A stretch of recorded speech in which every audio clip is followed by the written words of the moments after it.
Welcome, everyone. You are attending today only the second version of Gems from the Movement traditions. Since almost the beginning of the pandemic, we have offered gems from the wisdom traditions, and now we've added this alternate on for times when we really want to be able to hear something from and about a movement practice.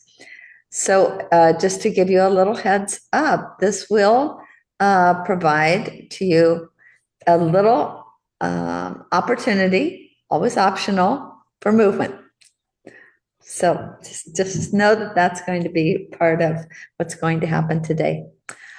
Our theme last week was the wise leader, of which we seem to be greatly impoverished.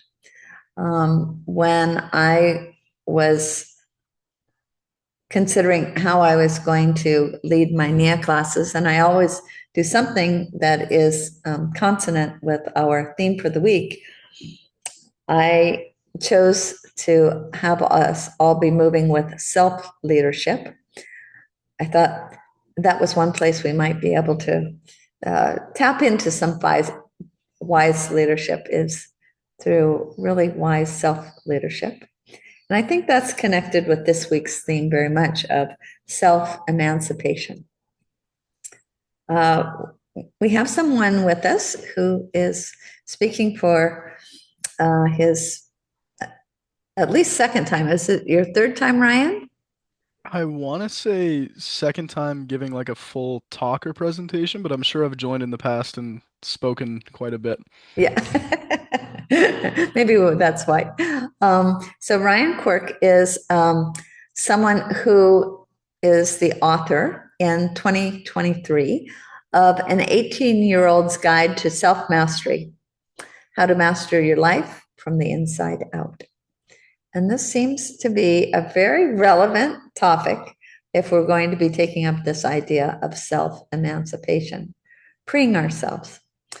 Um, Ryan is a psychology major and he's a life coach. He's also an avid ice hockey player. He's studied a number of the world's wisdom traditions, and so today he's going to be drawing from both yoga and also as a philosophy, and also Zen in approaching this idea of self-emancipation. And he's going to weave in some of his learnings from his long love of ice hockey. So, Ryan, I'll hand it over to you now. Awesome. Yeah, thank you for having me back. I'm excited to be back, and let me see if I can get my screen shared here. It says sharing is not turned on. Okay, hold on. No worries. Wonderful. All right, here we go.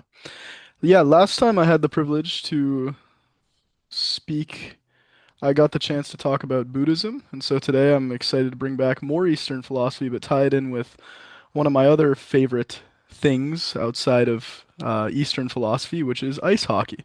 And at first, it may seem rather interesting because the two don't seem related on the surface. If you're not that familiar with ice hockey, you may think about fighting or things of this nature, and the sport can be a little bit physical. However, I've found it to be very poetic, and I found it to tie directly into my understanding of Eastern philosophy and some of what we'll be covering today.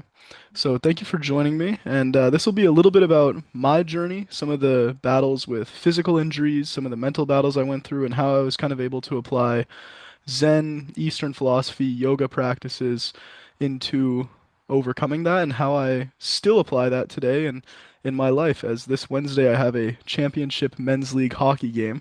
Even though I'm not playing at the collegiate level right now, I still love playing weekly and coach youth hockey often. So thank you everyone for being here, and let's dive in. So let me see here. Here we go. All right, a little about me for those who don't know me. Hi, my name is Ryan. Thank you for the wonderful introduction, Renee, as well. I am now 21 years old, soon to be 22. I've been playing ice hockey since I was 7 years old, so that means I have about 15 years of experience playing ice hockey. And even earlier than that, my father, being myself, being born and raised in the city of Boston, Massachusetts, used to take me as a little baby to go see Boston Bruins hockey games. So from as early as when I was just born and just making my way here on planet Earth, I've been surrounded by hockey and living and breathing it ever since. Tying in with that, ever since I was 15 years old, I've been studying psychology, different self-help texts, and then eventually led into a deeper passion of mine for spirituality, theosophy, and other things like that. And I've been meditating since I was 15 years old, and I still work with youth in terms of physical coaching, like hockey coaching, and mental health coaching as well, and continue to be an avid practitioner and studier of spirituality, theosophy, and I want to talk, like I said, about how I've kind of combined this within my physical practice of ice hockey. So here's a photo of me, and I'll go back here actually real quick. Oh wait, no, I'll go here. There's a photo of me my senior year of high school playing ice hockey. I was the captain of my Newton South Lions team in Newton, Massachusetts, a city town just outside of Boston. Actually, the same hometown as Ram Dass, who some of you might be familiar with, and I'll tie in a little bit of his teachings here today. In my hockey journey, and this might seem like a grim start, I have broken 10 bones, including all of my fingers. I've torn my rotator cuff, pulled both of my groins and hip flexors. I've had over 40 stitches, some of them being through my eye. And in that time, I've also had struggles with mental health, both on and off the ice. Dealing with things like nerves before going into a game, but also just kind of your basic anxiety, depression, and things off the ice. And hockey for me has always been kind of an escape from that. Whether things felt uncertain at home or uncertain in the world, once I stepped onto the ice, my mind would seem to calm down even before I knew what meditation was. And I think a lot of us can find resonance with that in our own movement practices, whether that's yoga or a different sport of any kind. We kind of find that meditative state in the movement. And that was certainly the case for me. So, anyways, actually, I'll go back here real quick. So, basically, my hockey story kind of takes me where I was an avid player all throughout my life, but my family didn't really have the money to put me in any private or prep schools around Boston. And so I wanted to continue my passion, but when I started trying out for these higher level club teams, I started to deal with a lot of on ice anxiety. And I also noticed I was a little bit smaller than many of the other players.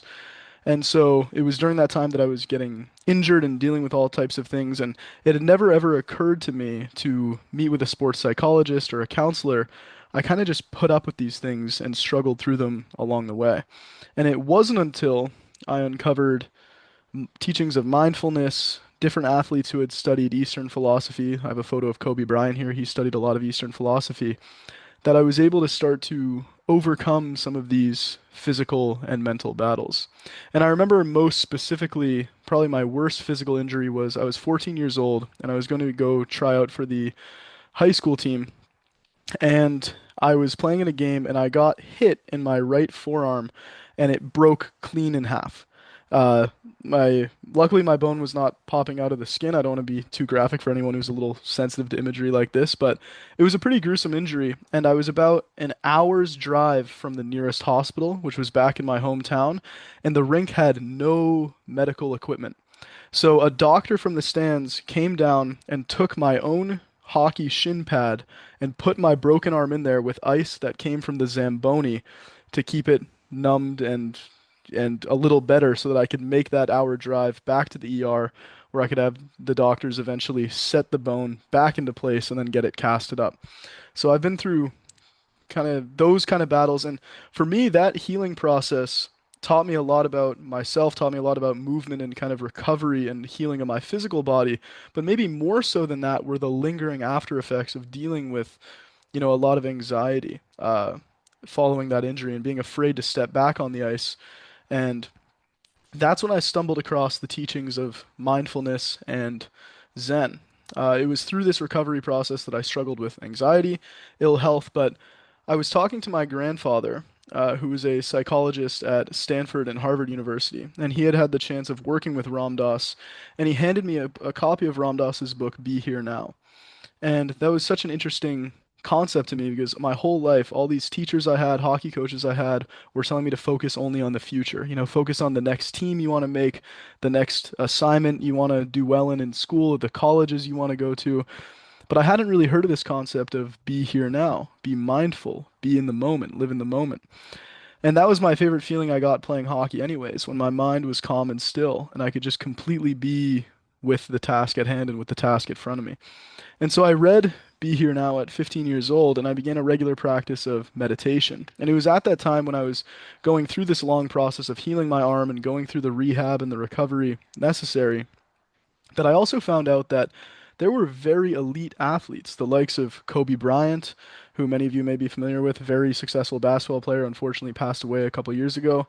Michael Phelps, who many of you probably know, one of the most decorated Olympians of all time. I think the most, still I think holds the record for the most gold medals at the Olympics of all time, who both practiced some form of meditation and had a deep interest in Eastern philosophy. I think Kobe Bryant, it was even said that he would spend some of his time in the summers in the off season going to visit Buddhist temples and monasteries in the East and come back with those practices, those teachings of mindfulness and meditation and so on. And here's a photo of me playing on the ponds in Boston and also with my younger brother. I was in my full hockey gear then at about 8 years old.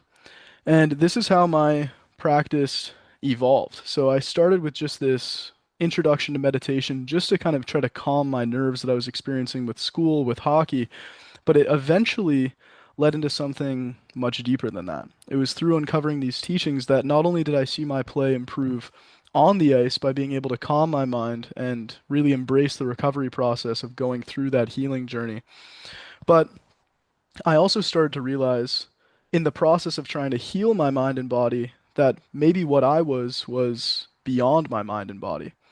And it was in that discovery and in that process that through recognizing that I was something greater, something more than just my body and mind, that I was actually able to heal my body and mind and bring them into the state that I needed to bring them into to not only play hockey at the highest level, which I did after that for a few years, but to enjoy the journey as well, to be as physically and mentally healthy as I possibly could be.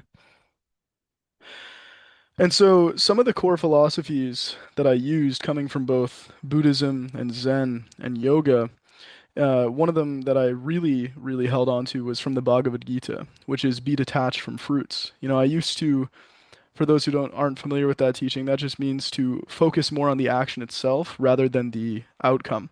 And for me in hockey, that was so important because I would notice this interesting phenomenon where if I was playing in a game that seemed like it didn't really matter, it was just a pickup game, a scrimmage, I would play my best hockey.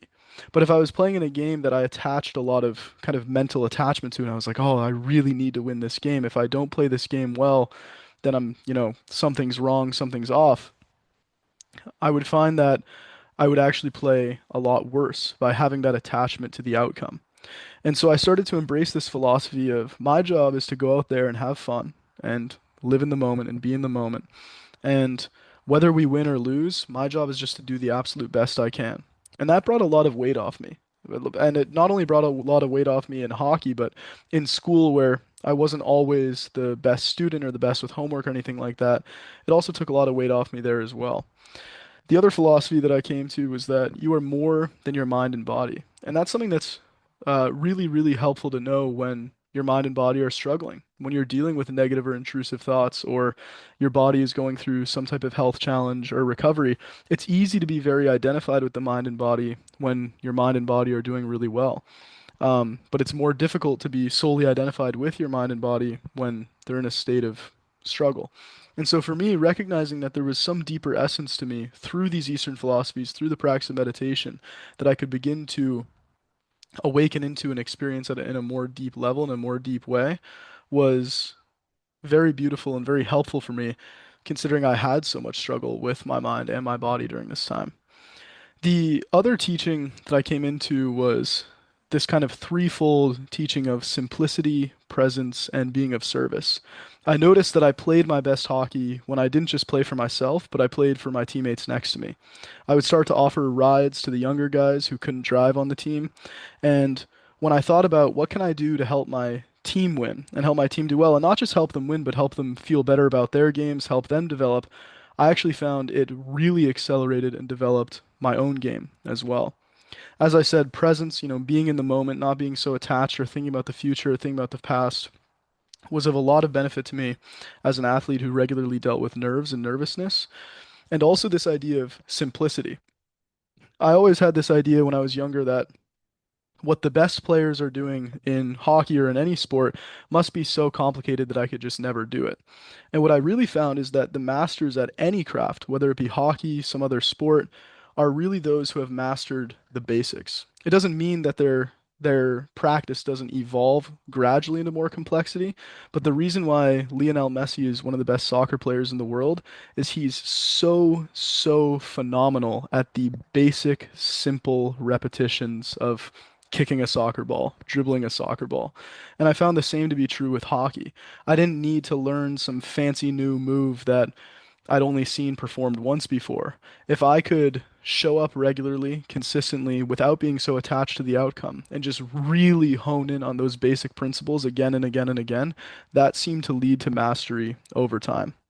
And the other philosophy was enjoying the journey. There's a teaching in Eastern philosophy that life is lila, or play, or a divine play. And now this doesn't mean that we shouldn't take our responsibilities seriously from time to time. Of course, we all have things that we need to handle, but allowing myself to lighten up seemed to let a lot more light into my life. That not every game had to be this huge pressure weighing down on my shoulders, that hockey was meant to be enjoyed, just like any game. And in the words of Kobe Bryant, if you lose, that sucks. You're gonna have to get up the next day and do it again. And if you win, great, that's awesome, celebrate. But the next day, you're gonna have to get up and do it again. So you might as well enjoy the journey.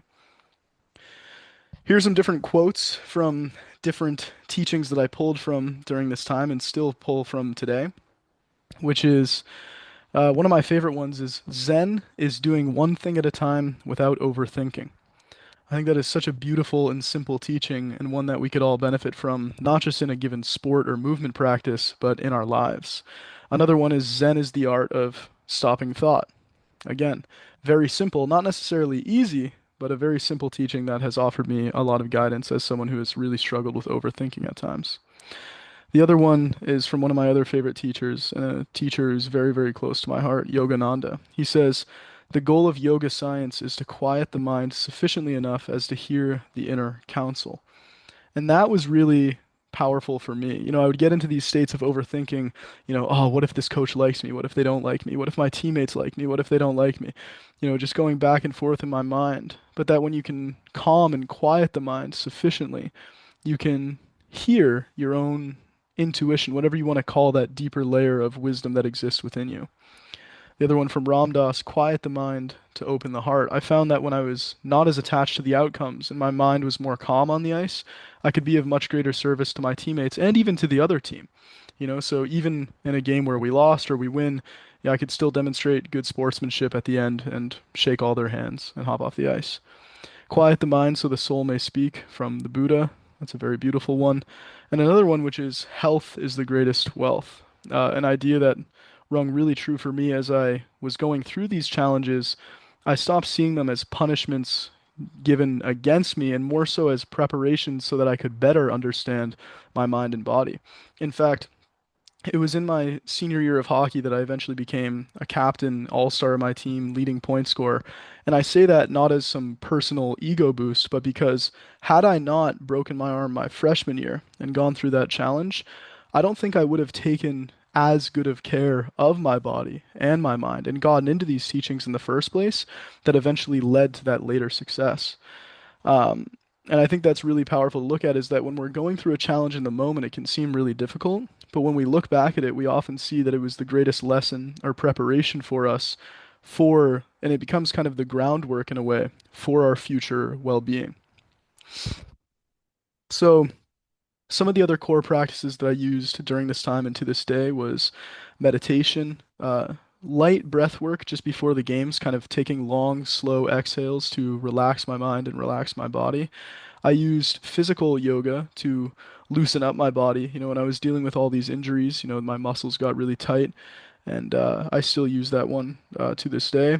I used visualization, which is something that a lot of elite athletes use, and it's one that I found to be incredibly beneficial, one that I learned through Michael Phelps specifically, who's not a hockey player, but athlete to athlete, it was very helpful.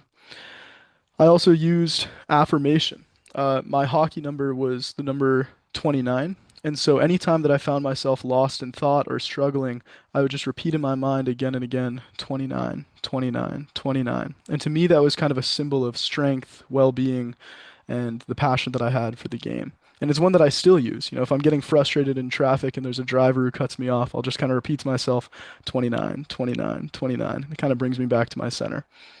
Journaling was another one. For me, it was a way that I could really reflect. In hockey, our coach would tell us to watch game film because the games would be recorded. And so I'd be in a class that I maybe didn't like in school, and I don't recommend this, but I'd be watching game film instead of paying attention to the class. But for me, although I don't recommend that, it served as a way that I could really reflect on, what I was doing well in the games, what I could work on. And journaling for me is kind of how I do that with life. So, a hockey game is only an hour or two long, and I'd watch the game film and look at the notes with hockey. But in my journaling sessions, I may look at, how kind was I today? Where did I get lost in overthinking today? How was I of service today? How can I be of better service tomorrow? So journaling is kind of like game film for me. Checking with the time here. And then service to others, prioritizing that was of importance to me. Renee, just checking in. How are we doing on time? Yeah, if you're going to do some movement with us, it should happen pretty soon. Pretty soon. Okay. I think I have like two more slides, so let me get through Okay, this really quick. great. Um, so just a little bit more about my physical and mental transformation of applying this Eastern philosophy. I grew from 5'7", 135 pounds to about 5'10", 185 pounds. Of course, in high school, puberty plays a role, but I think that many of these philosophies helped me really heal my mind and body and helped with that a lot. I was able to win MVP and All-Star. Again, not so much of just a personal thing, but more so a testament to the long process of integrating these teachings. And I still coach hockey to this day, still play hockey to this day. I was also able to come off all anxiety medications I was on. I healed and rehabbed every injury that I had. To this day, because of this long process of learning about my mind and body, I rarely find myself sick and still play hockey regularly, multiple times a week. And it's one of my favorite things and engage with many other movement practices like basketball, tennis, and lifting weights. Some of the final, yeah, this is the last one. Some of the final life lessons that I pulled from this period of my life was that happy and healthy is what I hope to live and teach, and that it is our natural state of being. Through the right teachings, through the right understanding, we can all live happy and healthy lives. What I also learned is to do what you love for its own sake, not just so much for the outcome. That helped me in hockey, and it's helped me to this day as a student and kind of still navigating my own path of life. Uh, I also found that when I realized that I was more than just my mind and body were able to heal. Something paradoxical, but that was of great benefit to me, and that I was able to discover all this mainly through the practice of meditation, which was of great benefit to me. Thank you all. There's a photo of me with my younger brother in Boston during a snowstorm. We were on the ice. And let's begin a short movement, hockey-inspired movement practice. I can so for anyone who wants to join, you're welcome. If you'd rather just watch, that's okay as well. I'm gonna probably come off the headset. Tell me if you can hear me okay if I come off. Can you still hear me okay? Yes. Mhm. All right, wonderful. So the short movement practice that I want to introduce as I'm in the kitchen here is a lot of times we are running, we're moving forward and backwards. And I have my hockey stick here, which I'll introduce in a second. But in hockey, the whole name of the game is lateral movement. So it's side to side. So anyone who wants to start this process or practice, this is actually how I warm up for my hockey games is I just do a few of these. And if you really want to challenge yourself, you can try going a lot lower on either side because this is how you gain momentum with skating. Anyone who's gone skiing or tried skiing, this movement of side to side and shifting your weight side to side is very powerful. The other thing too is you can start to add the rotation of your torso and upper body. So as you shift one way, you twist the other way. So you create this kind of flexible dynamic motion. Ryan, what, maybe you should take your the screen off. The screen off? Yeah, I mean your show, your slideshow. Slideshow. Okay, let me take that. Yes, that would probably be helpful. Can everyone see me better? Yeah. Okay. So that's the first two elements is this side to side motion and this twisting of the upper body. And then the last element that I invite you to play with or practice with is, of course, you don't have to have a hockey stick. I have one here just in case anyone has not seen one before. And one of the interesting things about the hockey stick as you're moving side to side and you're about to take a shot is for as stiff and as solid as the hockey stick looks, it's actually hollow on the inside. And one of the reasons you're able to shoot the hockey puck so hard is the stick itself actually bends so it releases the puck like a slingshot. And so if you hold your imaginary hockey sticks in your hands and you're moving side to side and you're getting all this energy moving, you can pretend to shoot the puck and that actually your imaginary stick here has a little bit of bend to it. And that you can actually get more power on your shot, more velocity on your shot, the more flexible you allow your hockey stick to be. So you can, practice this side to side movement. This, again, like I said, is still how I warm up for hockey today. I get my hips open and start moving side to side. And if you have this idea of shooting and you see a goal, picture almost in slow motion that your hockey stick is bending a little bit so that the puck, when it releases into the net, can go that much farther and that much faster.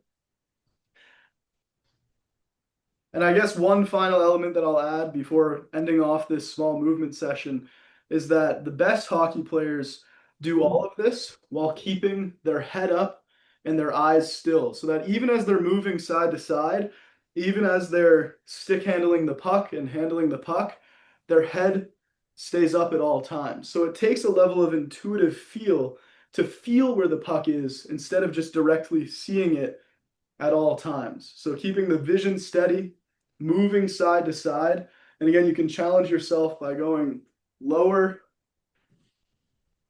and just creating this kind of dynamic side to side motion, a motion that we don't always get to experience when just walking back and forth. Wonderful.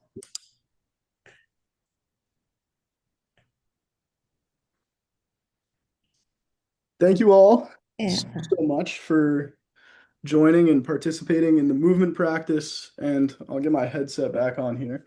Participating in the movement practice and listening to a little bit about my story. Hopefully there are some ideas that you can take and apply in your own life, even if you've never touched the ice in your life. Wonderful. Thank you so much, Ryan, for giving us some really great insight into what you did from a very young age to, I would say, kind of emancipate yourself from some of those really significant problems that you were experiencing, that you were going through. And you found a way to free yourself from some of those things. So, gosh, how admirable. This is, for those of you who may be joining for the first time, very much of a roundtable conversation. So Ryan has done this great job. Sometimes we say a kickoff. I don't know. What do you call it when you hit the puck? Hit the puck, a face off. A face-off. Okay, so Ryan just gave us a face-off for the rest of us to have some conversation about this idea of self-emancipation.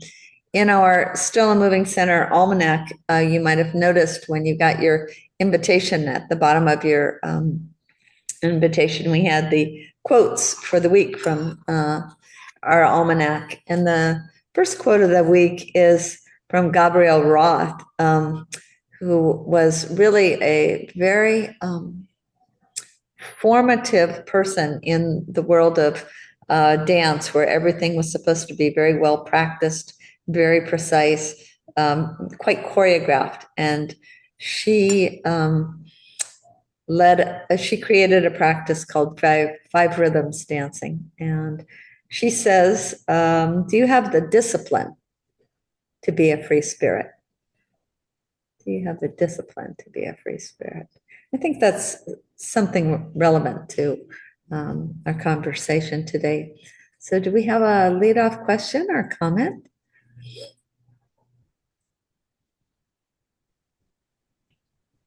Yeah, Kelly. So, Ryan, thank you very much. That was inspiring. I'm interested in the connection with your grandfather, and what kind of role, other than introducing you to some of these spiritual leaders, did he play in your life? Thank you for that question. Yeah, my grandfather, Alan Ivy, is a wonderful man. He's still around today. He's 92 years old. I want to say maybe 93. And one of the most inspiring things that he's shown me, besides introducing me to these teachers, is one is the way that he's always thinking of others and serving others. And so when we would gather for family meals, or I'd be going to visit them in New Hampshire, which is where they live most of the time, also in Florida, anytime we'd say grace for a meal and like hold hands around the table and give thanks for the meal that we're about to have, he didn't just say thanks for the meal and to our family, but he would also send out loving thoughts and energies towards people who might not be as fortunate to have a warm meal that night or to have family around them supporting them. So he really taught me this idea of service to others. He's been of service in many different ways through different charities his whole life. He's a psychologist and professor in training, or by his training and through his career. And I would say the other thing is the amazing way in which he has taken care of his physical health and his physical body. I mean, he's 93 years old and he can do a longer plank than I can. It's been really cool to see. He's very dedicated when it comes to his eating. And also, one of my favorite philosophies of his is even though he'll eat extremely healthy all day and get in a lot of movement and daily walking, he always says, I have dessert every night. That's something else that he says. So. Is that a little bit of that Leela, that divine play that you mentioned from the Hindu tradition? I think so, because he can be a bit of a strict and rigid guy, but I think it's amazing that for a guy who does like 10-minute planks and all these push-ups and all this kind of activity, even at 93 years old, every single night he has just a little bit of like dessert or something sweet, you know. So I think that's kind of interesting.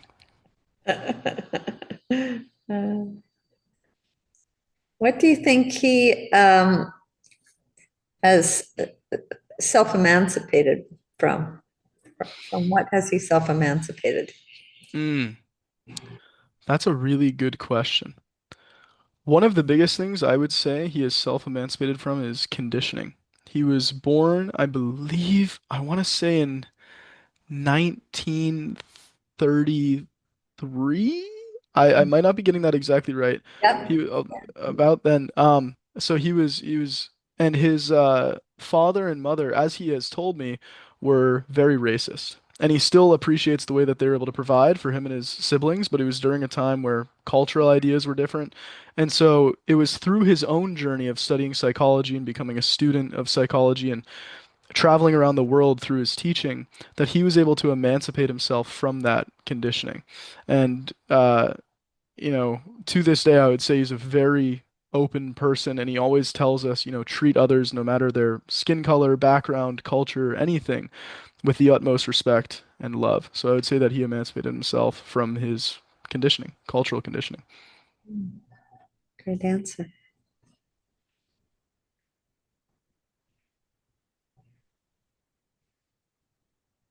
Kirk, go ahead. Thanks. Thank you, Ryan.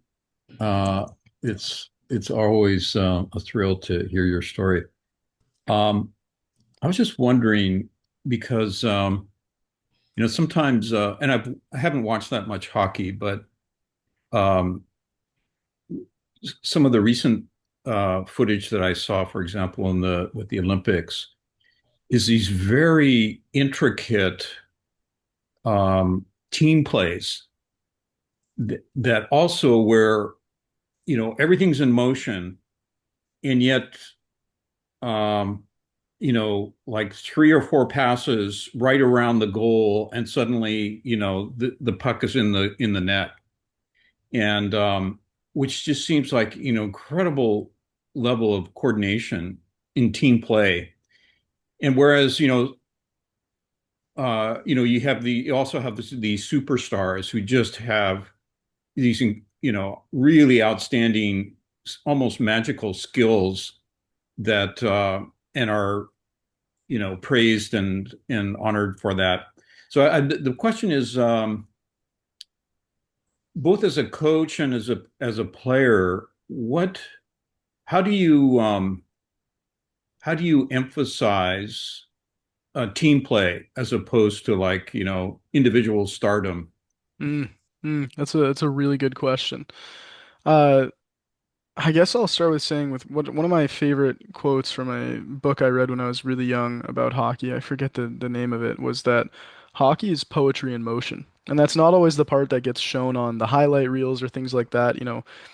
People often see players fighting or body checking because physicality is a aspect of the game and a part of the game.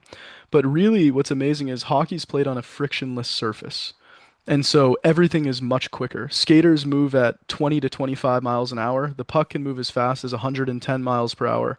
And so there's no friction. To stop, you have to do a tight like turn. It's almost like you're shredding the ice on these tiny razor blades. So everything's moving much, much faster. And so the team play is absolutely essential because unlike a sport like even basketball, which is a team game where one elite player can kind of carry your whole team into a playoff spot or to the championship, we've seen years in the National Hockey League, in the NHL, or in the Olympics where you could have an entire team of individually talented players, but if they don't play well as a team, they won't even make it into the playoffs, let alone to the championship.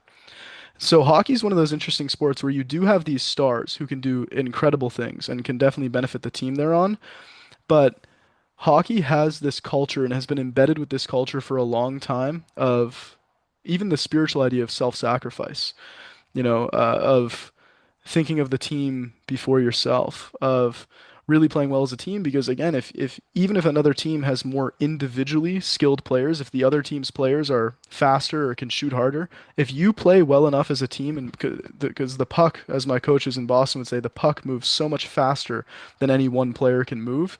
And if you can pass really well and move it around really well, you can beat teams that are far more skilled with you, which is rare as opposed to maybe some other sports where, the players that are more skilled almost always typically win the game.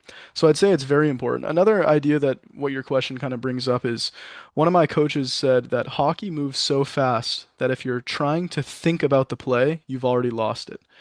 It's so fast that it has to move off of instinct and intuition. So if you're, they'll say about the best playmaker in the league, Sidney Crosby. He's probably the best hockey player of the past 20 years. They'll say that something like he has eyes on the back of his head, and another thing they'll say about him is he makes every player he plays with around him better. And so it's not so much with him that we marvel at his individual statistics. We marvel at the way in which he makes his entire team better, and then the way in which he can move the hockey puck and not just score it himself. So I would say that to as a final thing to your question, that the team play is absolutely essential. And I've been on teams that were tremendously talented, but if there was toxicity in the locker room where guys weren't getting along, we would lose way more games than teams that were less talented, but everyone was on the same page, playing for one another. And it's almost like a telepathic connection because hockey just moves so fast. It's just so quick. If you've ever had the privilege of seeing a hockey game, it moves so much faster on that frictionless surface. So, uh, I kind of went a couple different directions there, but hopefully that answers part of your question. No, that was great. Thank you.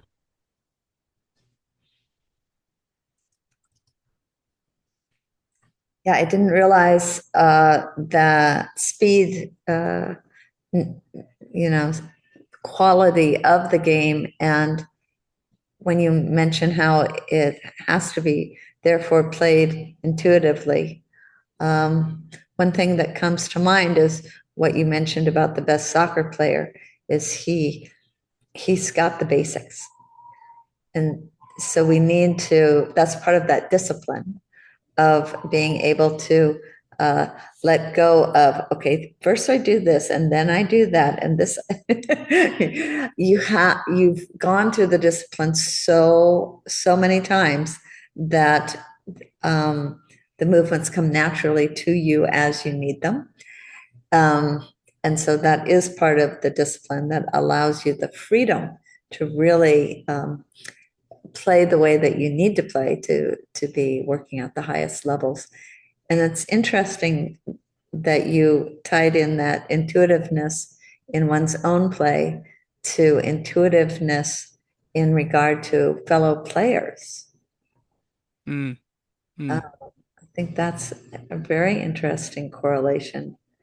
And also how the very best players make their fellow team members, and probably the people on the other teams as well, I think you said, but certainly they make their own team play better. And so it sounds as if as somebody frees themselves up from probably a lot of self-concern about like wanting to be the star, mm. wanting to be the best, you know, one's able to then, for example, make more intuitive passes, include others in the game to get that puck where it needs to go without just trying to smash it in oneself. And and it heightens this freedom for everyone, it sounds like. Yes. Yes, definitely. And even to add on to that, I would just use the word like muscle memory, which is all of the best plays I've ever made or I've ever seen other guys make. They'll use that word again and again. It was just instinctual muscle memory. I wasn't even thinking out there. It's just you've done that repetition so many times, your body knows how to do it better than your mind. And I definitely think with hockey, that's a huge part of it. I've had the chance to be a golf caddy when I was 14 years old, and that's a very game that requires a lot of skill in its own right, a lot of skill. And I'm sure an element of finding that muscle memory, but you also have a lot more time to kind of scan the field, like scan, kind of like look at where like you might want to place your next hit. In hockey, it moves so quickly that you don't always have that opportunity. Um, and yet that discipline that builds the muscle memory then allows you to be the free spirit on the ice. Yes, exactly, exactly. Yeah. Cliff? Yeah, I really enjoyed the talk, Ryan. Thank you so much. Yeah, about golf though, that's a problem though, having all that extra time because then all these things get into your head, you know. Um, but yeah, I was thinking about the mind. It seems like one of its things that it does a lot is identifying. It it's like it identifies with roles, it identifies with the body. The mind identifies with itself. And you kind of very naturally spoke about um, not being the body and not being the mind. And I think a lot of people are drawn to sports or to get into this kind of like zone where something magical kind of happens, where they kind of transcend. Um, they're in a transcendental moment and they are able to do something really amazing. But I was thinking that this one quote that I've really liked from the Tao recently is that the sage has no self of his own. He makes the self of others his own. And I'm wondering about this really amazing hockey player that you mentioned, that if he could make the self of the team his own, he could have eyes in the back of his head. But Mm, I don't know, but the idea of being something beyond the mind, like a watcher that can see what's moving in the mind. But the question I wanted to ask is, it seems like the idea of, like in the still and moving center, the idea of bringing stillness and movement together. Krishna says in the Gita that one should try to find inaction in action, which Mm, is seems like what one's striving to do in the in this, Zen moment of being in the zone. But he also says to see action in inaction, to be able to see inaction in action and action in inaction. And I was just mm, wondering if you or anyone else, because I've always puzzled on what does it mean to see action in inaction? mm, mm. That's a very, very powerful point. Hockey, one of the amazing things about it is if you've never seen the game, unlike basketball where a player might stay out for the whole quarter or even for the whole game, hockey, a player is on the ice for 30 or 40 seconds and then off the ice. And then they're on the ice and then they're off the ice. And you'll see these guys on skates jumping over the boards to where their teammates are sitting on a bench because five players play at one time on both teams. So 10 players on the ice, two goaltenders. And they'll go out for 30 seconds and then they're off. And they'll go out for 30 seconds and then they're off. And there's this dynamic where if you overextend yourself for, say, like 2 minutes or 3 minutes, you're taking a lot of action, but you're not going to be as well rested for the rest of the game. And what you'll notice these elite players do is it's not so much that they're moving fast all the time, it's that they're moving fast in perfect timing. And that's the key difference. You'll notice one of the fastest players in the world, Connor McDavid, he's probably the best player of the past 5 or 10 years. Uh, People always remark at how fast he is, but what you'll notice is for a long time before he's making that burst of speed to go the other way and try to score a goal, you'll see him hovering, still, very calm. Someone described him as like a duck on water. If you ever see a duck just kind of floating on a pond, very still, and then all of a sudden the puck bounces out, and in a quarter of a second, he's gone. And he's up to 20 miles an hour and he's going the other way, and no one can even see it coming. And so I think that is a perfect example of what you were kind of describing with action and inaction is he was intentionally, purposefully taking the action of not moving at top speed, of waiting, watching, observing, calmly taking in the whole play, so that when that moment strikes, without even making a choice, he's off to the races. And I think it's very similar to the idea of dancing, even. Now, I don't have that much experience with dance, but I had the good opportunity to go to my first ever dance class at the Still and Moving Center. And with dancing, if you're lost in your mind thinking, what's the next song going to be? What's the beat going to be like, you know, 50 seconds from now? You can't really dance. What dance is you're dancing in accordance with the beat as it presents itself, with the music as it presents itself. You feel it in your body, and then the movements come out of that. If you're trying to anticipate the next song or the next song or the next song, you aren't really dancing. And I think hockey's really the same way. If you're wondering, what is the last 5 minutes of the game going to be like, you can't really do that in hockey. It's a sport that almost forces you to be present because you can only respond to the play at hand, and it doesn't have as many set plays like football. In football, guys line up for a set play and a set play and a set play, and then the whistle blows and then they all go.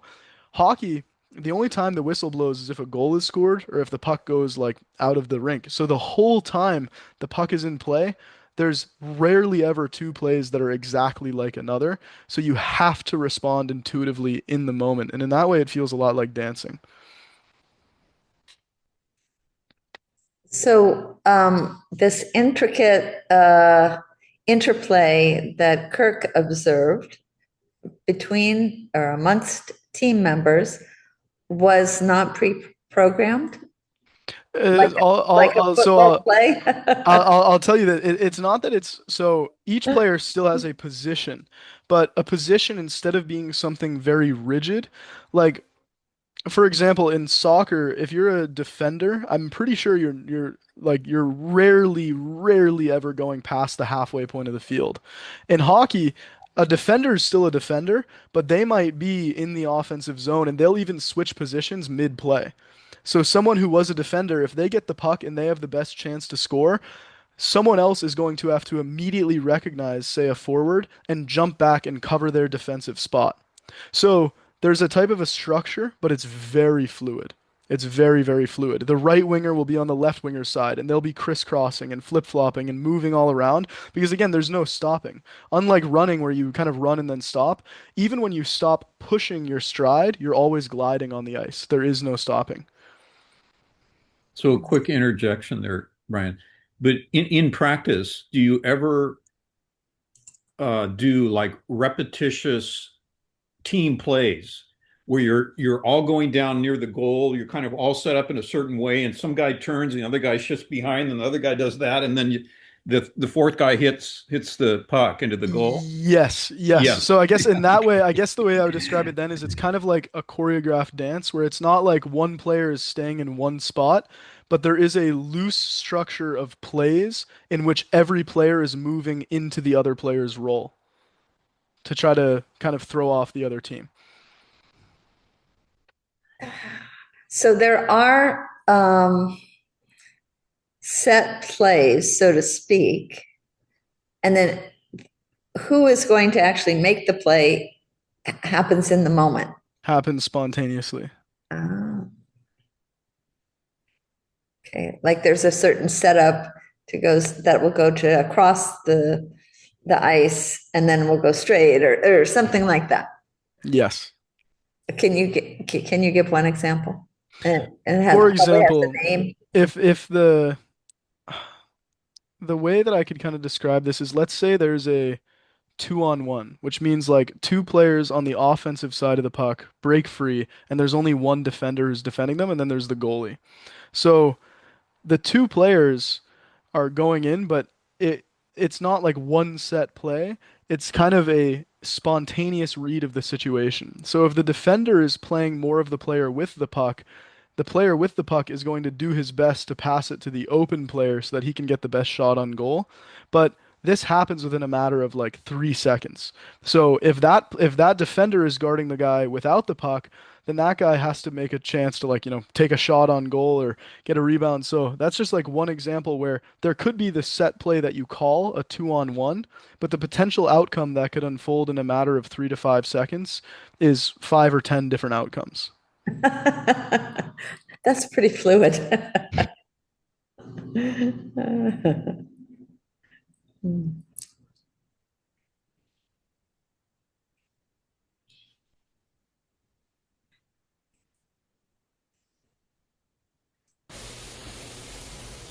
Diana. Ryan, you are so wise beyond your age. You're wonderful to listen to, and your life lessons. I've never watched hockey, but now I may watch hockey because it makes a whole different feeling about what you're saying. But the lessons that you're talking about, the fluidity, the truth is our life, we never know what's going to happen, and things change all the time. And to be detached from our fruits, to remind ourselves that we're more than body, mind, that we have a simplicity, presence, and service, and enjoying the journey. Those are, and just so many gems of wisdom that you are sharing from your hockey experience, but also how to live our life, because I don't think life is that much different. Even though we may be doing the same things every day or think we have a direction, we never know what's going to happen. So I really want to thank you. It's been an excellent talk and really inspiring of not only how to play hockey, but what is the best way to live our life. And I think with everything going on in the world, we have to have that flexibility, that core strength, and using the tools that you suggested of meditation and journaling and all those different things that help you stay centered are really ones that we all could use and incorporate into our daily life to help us live more of service to others. And I think one of the things I really appreciate is how when you talk about not being a body, mind, or who we are, we're above that, that your whole idea of service to others, whether it be in your hockey, that the other players are being encouraged to be their best. How do we in our lives live that way, so that others around us can be their best? And it's not about the goal of the fruits of our labor, but how do we just live from that only moment place of faith and trust and really have a sense of service to others, that it would make a huge difference. And I think that's what we're all ambassadors to try to do, especially in this time. So thank you, Ryan. That was excellent. Mm. Just trying to discern there, was there a question at the end there of kind of how can we be of service to others, or more just the, Oh, yeah, go ahead. That sounds good. okay, all right. Um, uh, Yeah, well, I'll just say this. I think before I kind of came into the practice of meditation and some of these other practices of, working on myself, which is important. Ram Dass says the only work that I can do for you is the work on myself, and the only work that you can do for me is the work on yourself, which sounds paradoxical or self-centered, but when I do work to become more joyful and more loving and more peaceful, that directly benefits you, as when you do that, it directly benefits me. But what I did find is that the more I was going into each hockey game and I was thinking of how many goals am I going to score? What is the coach going to think of me? The more anxious I got. I kind of had this like spotlight awareness. You ever see like a movie scene where some kid is going up for a talent show audition and the spotlight shines on him and he just gets super nervous? Instead, I've been taught this idea of having lighthouse awareness. So you have this source of light that is within you, but you're shining it and using it to help illuminate others. And in that state, there's no anxiety. When the spotlight's on you, there's a great sense of anxiety. But when you have this lighthouse awareness, you still carry your own light, but it's no more anxiety. You're using it to illuminate the space around you. Because in the spotlight awareness, the rest of the space around you looks very dark. But in lighthouse awareness, everything around you becomes more bright. And I'll just say that, for me, the way that I tried to apply this is I noticed that the hockey team when I first was a senior. So after kind of going through that process of like, okay, focusing on myself just gives me all this anxiety. I was still doing the work on myself, but this kind of negative self-focus, I guess we could say. My senior year, when I was able to drive a car and was one of the captains of the team and had kind of healed from these injuries that I'd gone through, I noticed that the younger guys on the team were very nervous and very anxious. They were afraid of the coach, they were a little smaller. They were afraid of the older guys on the team. And because of the challenges that I had gone through with my injuries, I could directly relate to their experience. I, in many ways, still felt a little piece of me was that younger player who was nervous, who was trying to make his way on a new team. And so because of that experience, I kind of gained this sense of compassion for them. And I was like, how can I bring them into the team dynamic so that we can function as one whole? Because if one of our older guys gets injured in mid-season, hockey is a very physical sport. We're going to need one of these guys to step up and to help the team win, which directly benefits everyone. And so I made a point of giving rides to players, even if they were on the other side of town and it cost me a little extra gas money to go get them. I made a sense of point of talking to those guys in the locker room and in our team meetings where the captains, such as myself and my fellow captains, would kind of lead the team discussions. I made a point of trying to call on some of the younger guys and say, like, hey, what do you guys think? Like, what do you guys think we can do better and work on? And what I noticed is not that it was perfect, but sorry, not that it was perfect, but by the end of the season, we had this amazing team dynamic where the senior older players were talking to the freshman players, and the freshman players were good buddies with the juniors on the team, and the juniors were good buddies with the sophomores. And there was this amazing team dynamic, and it really benefited us because during the stretch of that season, we needed a lot of those younger guys to step up, and they became the future captains of that team, years down the line. Um, it reminds me, and this is the final thing I'll say, of a quote, which is, "You live in a healed society where old men plant trees for the younger generation that they know that they'll never get to sit under." And you say old men and women as well. So that to me was kind of the mentality that I brought to it, and it left this amazing feeling both in the moment when I was still playing for them, and this feeling of residual kind of love and compassion that stayed with me ever since. And this connection, I still keep in touch with some of the guys who are playing on the team to this day.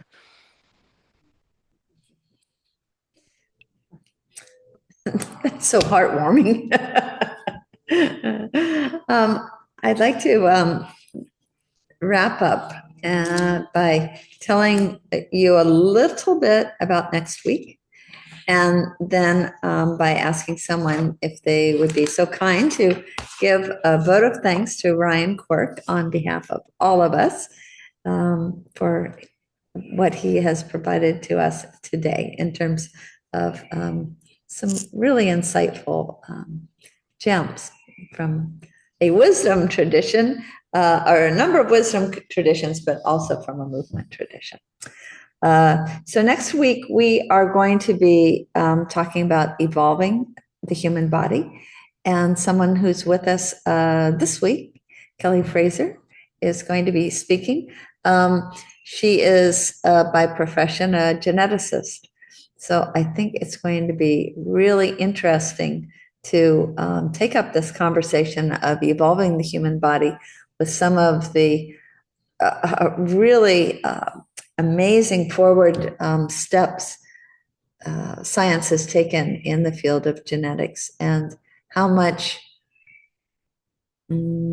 our own self-guidance makes a difference on the way our lives are turning out. So it should also be a really fascinating conversation. And Marianne, I see your hand up. Do you like to give our vote of thanks to Ryan? Oh, wonderful. Marianne is speaking from San Luis Obispo, California. So she's on not too far from you in Santa Barbara, Ryan. And Marianne, I can tell we are going to have trouble hearing your voice. I'll get as close as possible. Is this any better? It's better. Okay. I'll get right in there. I wanted to do this because my niece was also a hockey player, and she started a team in Tucson, Arizona, which is, of course, very unusual since they don't have a whole lot of ice tradition there. And just to see the way that you have stirred your spirit and created community reminds me of how she did that in that first days as they started their team there. And I got to see only one event. I questioned how I could see your preparations and movements today for my own practice, which is working with seniors, if you will, very active seniors who also, like your younger years, are losing their way and letting scripts coming in. And I feel that the empowerment and self-authority that you have cultivated was a great example of paying it forward. The seed is now teaching the tree. And I don't know how to explain it better than I believe that the longevity of your teachings will go back to my teaching. And I really appreciate that concentration on synchronicity, empathy, and self-empowerment and authority. It's been a really beautiful pleasure, and it was a pleasure to move with you. Thank you. Hear, hear. Thank you. Thank you ever so much, Ryan, taking time from what we know is a very busy time in your life. We know you're going to school full time, you're working, and you are also coaching and playing hockey. So thank you for the time and the thought that went into this conversation. So appreciate it. Thank you so much. It was such a treat and such a wonderful, wonderful community. And it's awesome for me to be able to speak about two of the things that I love most, which is hockey and Eastern philosophy. So yes, thank you everyone else for being in attendance, and we'll look forward to seeing you and Kelly next week. Aloha, aloha. Aloha. Thanks, Ryan. Just great. mm, Yeah. We'll look forward to you coming to visit us again soon.